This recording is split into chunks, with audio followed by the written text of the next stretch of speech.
welcome to another Kevin Entertainment video. It's Art here with my top video games for 2018. You will have to forego the fact that I have my Bluetooth headphones around my neck because I was outside reading and then for a while and then it decided to rain. So yippee-ki-yay! But here we go into the list of games that came out on one platform or another in 2018 that I enjoyed. These aren't games that I played because I did play some old classics.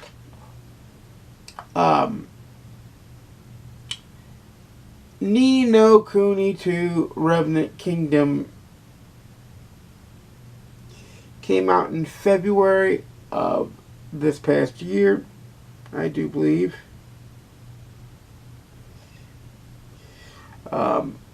But it is a fun game. It is a more diverse game than the first game.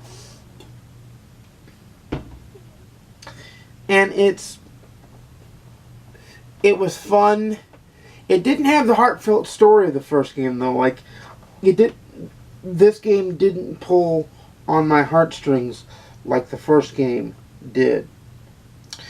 But it was still very, very, very solid of an entry. I can't recommend it enough.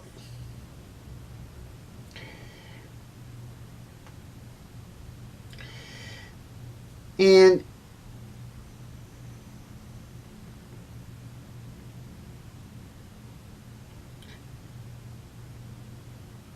yeah, it came out in March of this past year, and it is a blast to play. Like, I have not finished it, but I enjoyed the over 15 hours I dove into it.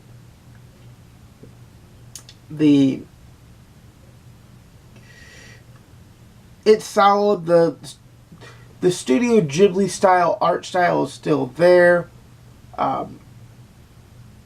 But it is a much better game in so much far as gameplay.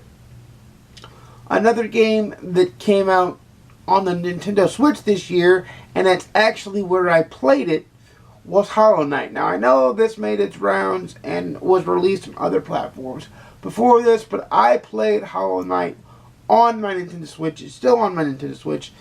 It is a Dark Souls inspired platformer that I find readily enjoyable. I find readily enjoyable, readily fun, and altogether awesome.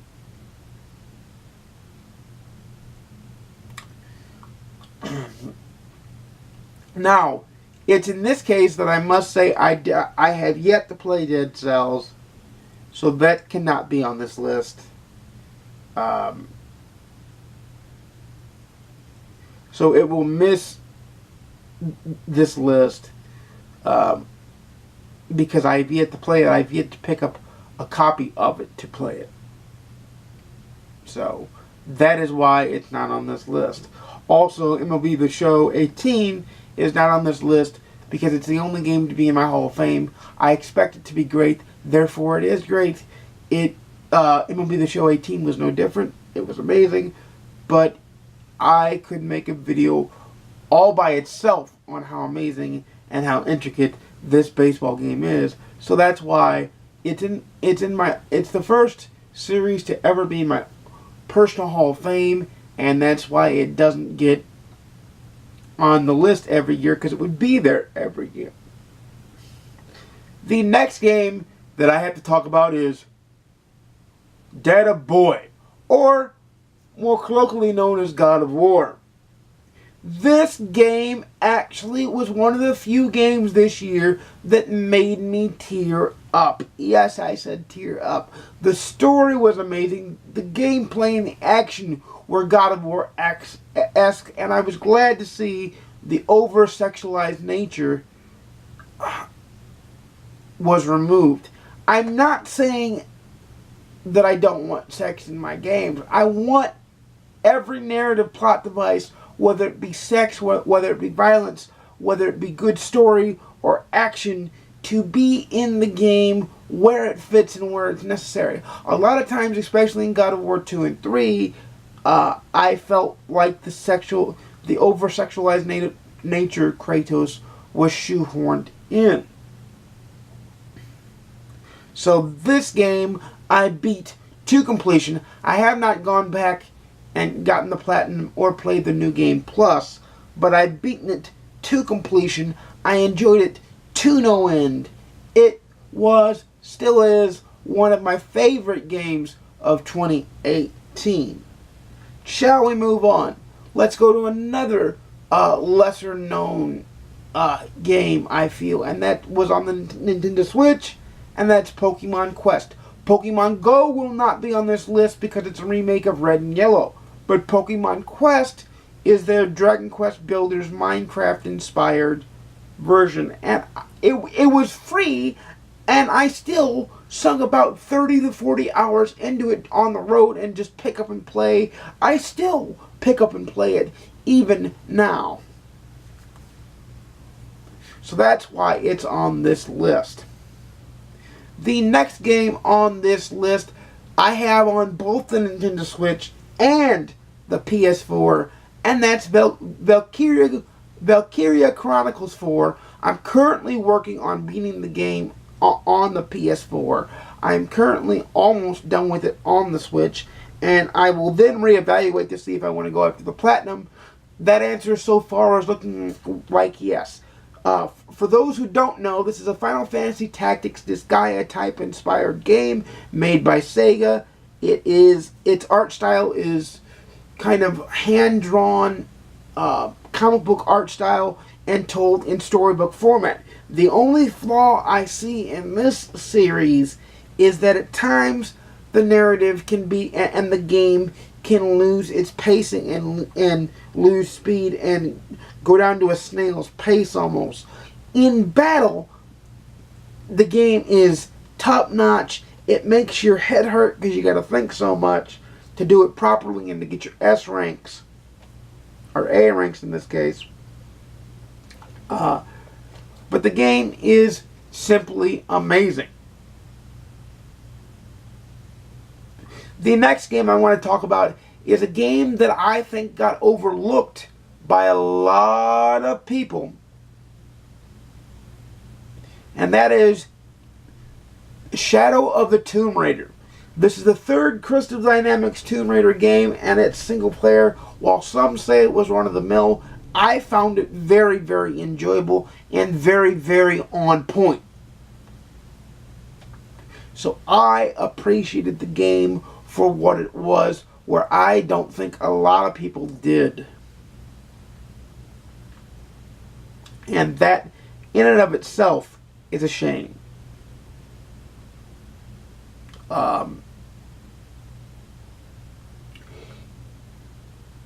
It definitely wasn't as memorable as Tomb Raider, but it continued on in the Lara Croft story, and it was really, really, really good. The next game I will talk about is, and I know people are going to say, wait a minute, this is a remake, but Disgaea 1 Complete. It's still one of my all-time favorite games. I'm uber happy it has a platinum now, because I will dive into it, and it'll be one of the few games that I sink about 500 hours into to get the platinum. And I cannot wait.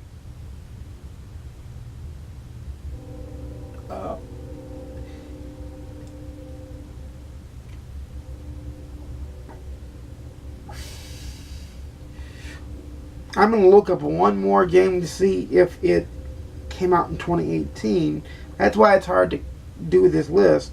But I can tell you that another game that also came out on the list, that's on the list, is of course Red Dead Redemption 2. However, it's not my game of the year. Red Dead Redemption 2 was a great story, a story I shall never forget. But it was super slow, and I took many breaks along the way.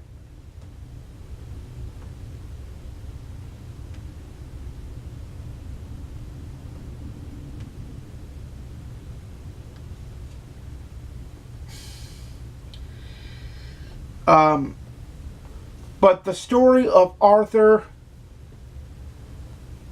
Dutch, John, and the gang was simply amazing, simply gripping and moving, and arguably one of the greatest Western stories ever told. That being in film form, book form, or game form. Once you get past the slow beginning, the inordinately slow beginning, I don't know if it was intentional. I don't know if it was unintentional. But if you can get past it, the game is simply amazing and should not be missed. The next game on my list is Super Smash Bros. Ultimate. What is there for me to say about this game? It's Super Smash Bros. It's Ultimate. Since it came out on December 6th of 2018, I have not stopped playing it. The game is hard as balls. The game presents a huge, unrelenting challenge. But it's simply amazing.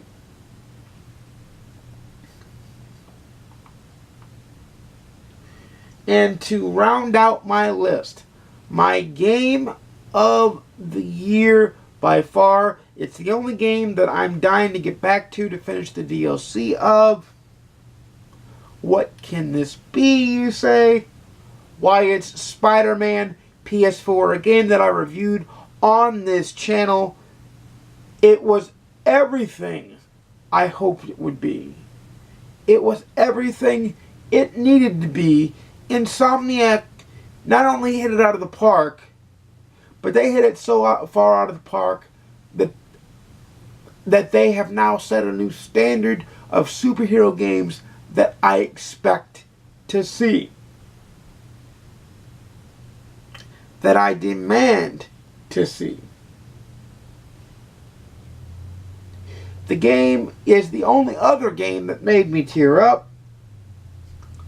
I did complete this game to Platinum, although I have not gone back to complete the DLC yet because I've moved on to playing other games. So many games, so little time. But this game still sticks with me, and I can't wait to see what they do with Spider-Man 2. And you know, with how well the game sold, it's the best-selling first-party Sony game of all time, which it actually beat God of War that came out earlier in the year that topped that mark. This game was everything I hoped it would be. It was everything. It lived up to everything I could possibly hope from a game of this stature and of this narrative. It was simply amazing. Simply the best game that I played this entire year. It stuck with me. I do have one more game that I will mention that I love, and it certainly deserves to be on this list. So I'll put it here because my brain forgot to mention it before Spider-Man, and that is Fire Pro Wrestling World. What a game. What a ride. It's what a wrestling game should be. Yes, it looks like a 90s aged old game, but the fact that they make you have a good match on top of winning to succeed, it has that good mentality of the Dark Souls type games. You either get good or you don't. Now, I haven't finished the platinum on this because I haven't, other games have pulled me away from it.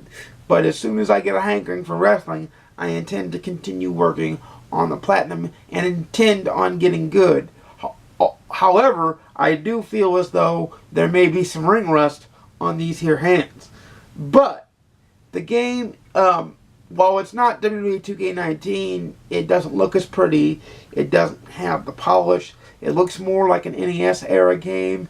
The game, gameplay-wise and game engine-wise, there is no better. There can be no better. The game is amazing and top-notch.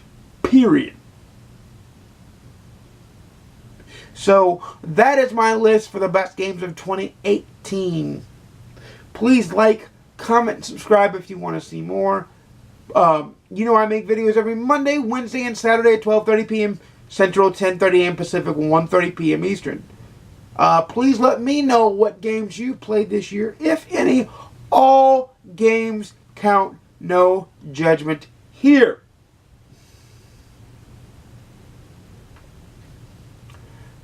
Let me know what your top games of 2018 are, if you play games. If you don't, then the other two lists that will be coming out are for you, because they are the best and the least, tell of it, the worst books of 2018 that I read. So, without further ado, I'll see you again soon. Happy gaming and peace.